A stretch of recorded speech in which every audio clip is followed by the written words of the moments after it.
in our last discussion, I talked about whether you should lease or buy a Tesla, in this case a Model Y, from pure cost perspective. And I started with my actual lease of a Model Y and calculated the total leasing cost. It's about $18,769 over 3 years period. And then I look at the other side, which is what if I bought the car with a loan of a certain interest rate, and there we come up with the total loan cost. And again, the idea is that there's a good side about owning, that is, you own 100% of the car. At the end of, say, your loan period, actually, you can do even before that, you can sell it, right? So for comparison, I said, what if we sell it at the end of 3 years? Well, the car would have appreciated, but here is where the key assumption of annual depreciation rate comes in. To start, I assume 10% a year, and then we look at how the total cost would change as you assume a different depreciation rate, and intuitively, as your annual rate goes up, the cost of owning the car goes up because your car depreciates more, right? You lose more value from owning the car, okay? And that's where our last conversation ended. And of course I said, well, it's very hard to know, or we don't have a crystal ball. We actually don't know what the true depreciation rate will be in 2 or 3 or 5 years. And this is where we need to use a tool, what I call simulation. And here, let me show you what I did. So the idea is still the same. We still use this as a core basis of our model in calculating total loan cost. The only difference is that now we assume, instead of a fixed number, annual depreciation rate, we assume it is a distribution. Now for simplicity, I assume that here in the revised model, I assume that annual depreciation rate follow a distribution. Here, let's just say a normal distribution with a mean and standard deviation, okay? And let's go back to 10. Say the mean is 10%, okay? So on average, every year the car will lose its value 10%. However, this is the key. There's some uncertainty around it, right? In other words, the standard deviation, which is a measure of the variation, let's just say is 2.5%. Or we can, to begin with, let's just say 2%. Okay, so I actually plotted the histogram. It says, you look at here the bell curve. It says on the average is 10%, but it can be, go very low as 4, although with very small probability, or it can go as up as 16, 17%. This is the normal according to this bell curve, the probability curve here. Okay. Now everything else actually remains the same. Now instead of we get one single number as we did last time, by the way, if you look at the number, it is actually remarkably consistent with our earlier case. So, and what I did is that I set up 10,000 rounds of simulation. In each round, I use random distribution around, assuming this annual depreciation rate follow this normal distribution.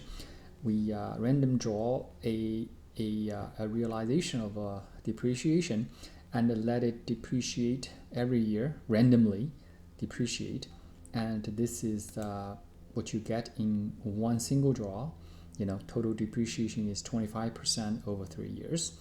And then on the other side is your total financial payment. That doesn't change, right? Because when you sign the loan documents, you already commit to that amount, right? So this is just, again, the monthly payment multiply by how many months, here is 36 months, plus the down payment. Okay, so now total financial payment minus the cost you can recoup by selling the car, although it is depreciated somewhat, you get your total cost. Okay, so I let it run 10,000 times. This is a huge spreadsheet. I'll post a link to it, and we get the average and standard deviation of our key interest variable, which is total loan cost. So here, this is the orange histogram. It looks also like a normal curve, but what's the key takeaway? Even though the average remain the same, now you have a band, you have a standard deviation. So, in some state of the world, you depreciate very little. It's possible, although not very likely. On the other side, due to technology advance or competition, in 3 years, at the end of 3 years, the depreciation rate turns out to be as high as 38%. Okay, and in which case your loan cost will be 17,000.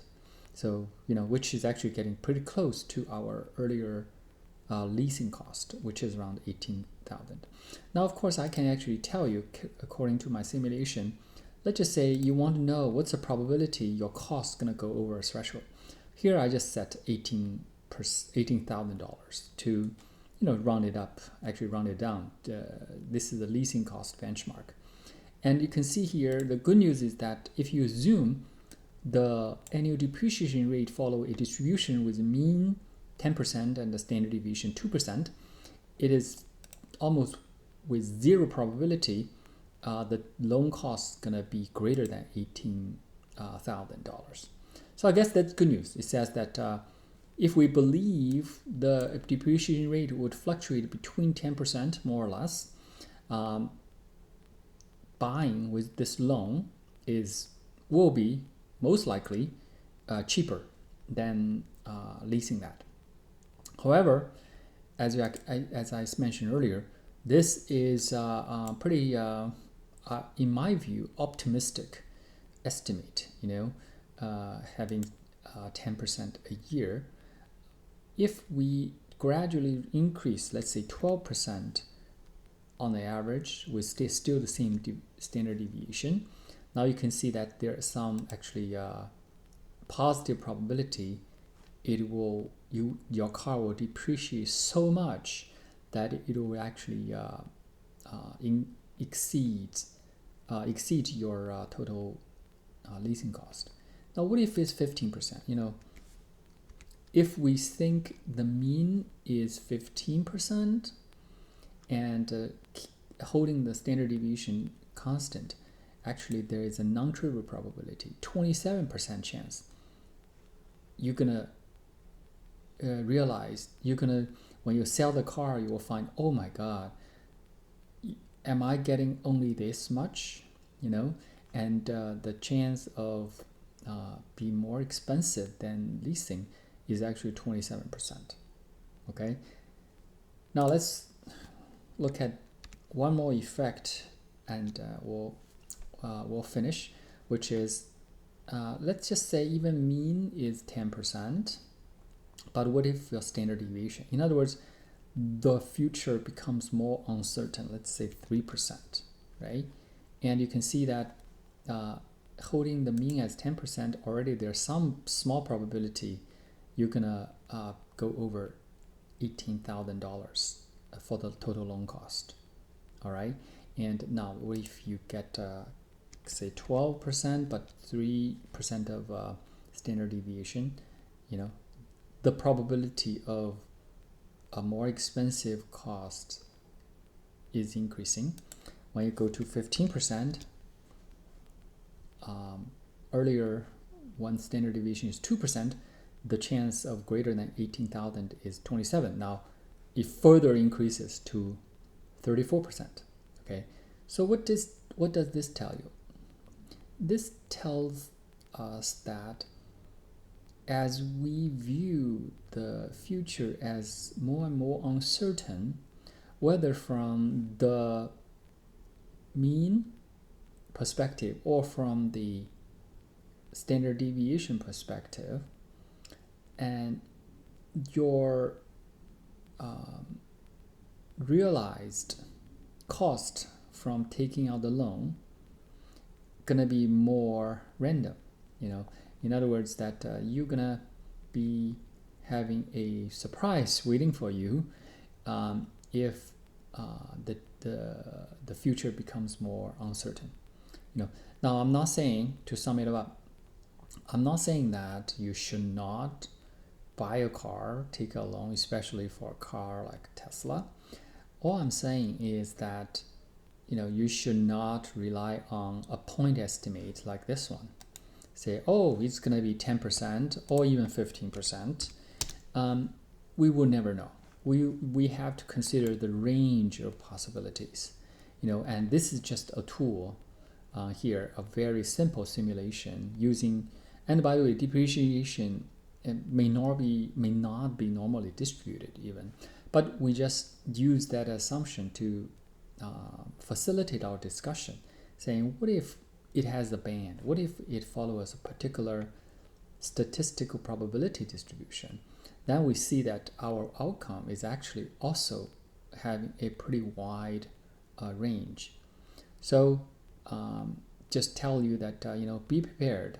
We don't know what's going to happen, but at least we know that it will be within a certain range. So now, whether you should lease a car or loan a car, it's not just about numbers. A lot of people looking at this, they say, I just don't want to deal with this uncertainty. Indeed, we are humans, and we are all what we call uncertainty averse. Or at least many of us don't like to deal with this uncertainty.